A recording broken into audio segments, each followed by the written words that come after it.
Yeah, I was just going to say that just coming into camp off the back of the season you just had, does it feel any different? Uh, Not really. I think I was confident the first camp I came into, and I'm still confident now. The only thing that's probably a bit different is I've got a bit more experience, and I kind of understand how life is in camp, and I know the staff and the players a bit more than I did on my first camp. Of all the sort of playing groups within the squad, the striking group is sort of one where there's plenty up for grabs in the lead up to the next World Cup. Is that something you're conscious of, the fact that there is a vacancy there, whether through players moving on and only needing to look to refresh that position? Yeah, for sure. Um, I guess before I was involved in the national team, it's something that I saw from the outside, and now that I'm here, I've got an opportunity to take that spot and to be that person, and that's what I'm trying to do. Vince? Hi guys, hi Kusini. We saw some really cool pictures and video of you in the last month or so with the promotion. How euphoric was that, and do you kind of bring that vibe into this camp now? Yeah, it was really special. Something I haven't experienced so far in my career. So I'm definitely going to remember, those scenes and those moments for the rest of my career, and hopefully there's many more to come. But yeah, not only me. There's quite a few other boys that experience similar situations this season, which is amazing. And yeah, I'm sure we're going to use that experience and that joy coming into camp to create positive vibes and hopefully help us win these next two games.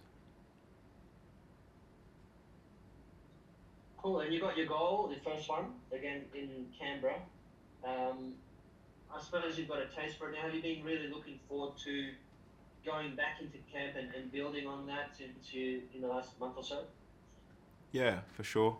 I think once you get the first one, you're always hungry for more. And yeah, there's whenever the squad's announced, I see my name there and it has my cap appearances and my goal scoring, and it's 6-1 right now. And every time I see that, I want to bring the one up a bit more. So I'm looking forward to coming to the next squad and seeing 6 or 8 and a couple more goals. Jake, come to you. Thanks, Cindy. I hope you're well. A few months ago, you revealed sort of on the Ben and Steph podcast that you're someone that really likes to set goals, sort of heading into a season and whatnot. Have you sort of set any goals yet, sort of for both club and country, and sort of can you reveal any of them? Yeah, promotion was the biggest one that I had on my list, and with my club, and I was able to manage that. Um, I haven't set any goals currently with the Socceroos, but that's something that I'll do this off season when I sit down and kind of refresh and think about what I want to achieve this year and leading into the next couple of years. So everything's been a bit hectic towards the end of the season. So yeah, that's something that I will do, and I'm sure I'll be able to share them with you once they're done. Awesome. And obviously, this past season, we saw you get a consistent run of game time. You were nice and fit. You were starting, well, not starting, but at least coming off the bench and playing very frequently up top, which seems to be your best position. Would you sort of agree with this, and sort of the attributes you have, or do you think that you do enjoy the wing in a way as well?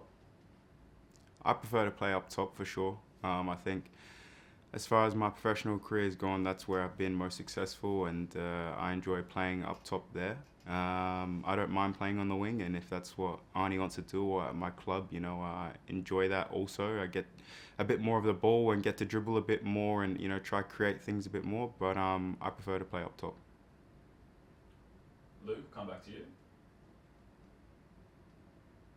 Yeah, just of that striking group, just back to that. Is anyone sort of be more in camp in terms of letting you sort of get an insight into what it takes at this level? Sorry, Luke, that was you just cut out a little bit there again. Sorry. I think the question was, has anyone been giving Cass insight from the striking group in terms of senior players? Yeah, sorry about it cutting out there. No, it's alright. I thought that's what I picked up.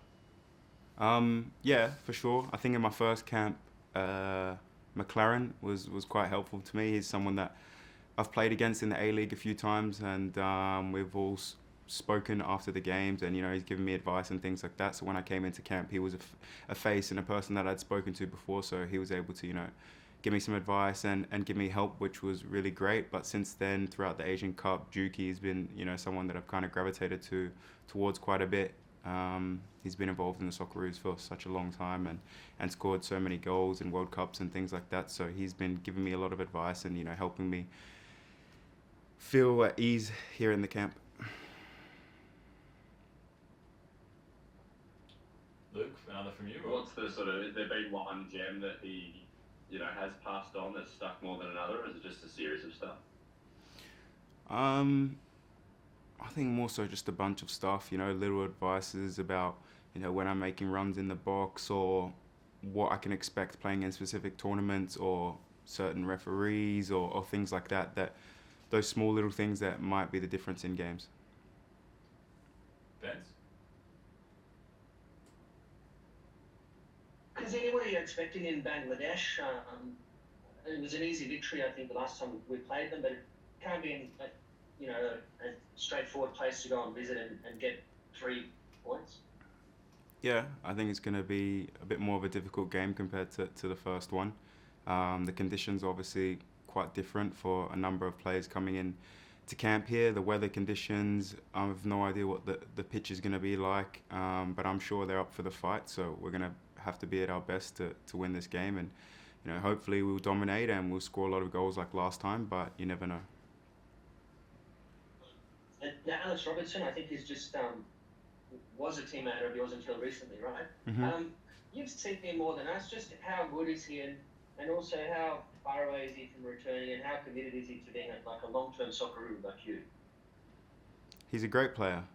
He's a great player and he's a great friend, and I've been able to share the changing room with him and the training field as well. So I've been able to see firsthand, how good he is. He's an exciting player. He's a really good midfielder, keeps the ball well, is really good at, creating plays and setting up, goal scoring chances, which for me as a striker is, players I love to play with. So yeah, that's the question you have to ask him about his future with the Socceroos, but I know he's working hard on his rehab right now.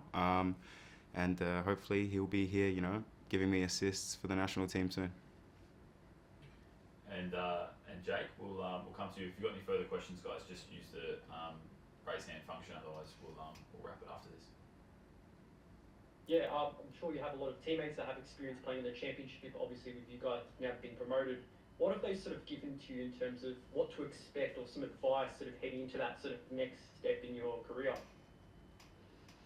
I think it's going to be like, every league, and every time you step up a level, whether it's to the national team or to a higher league, you play with players that are of better caliber. The game is a lot quicker.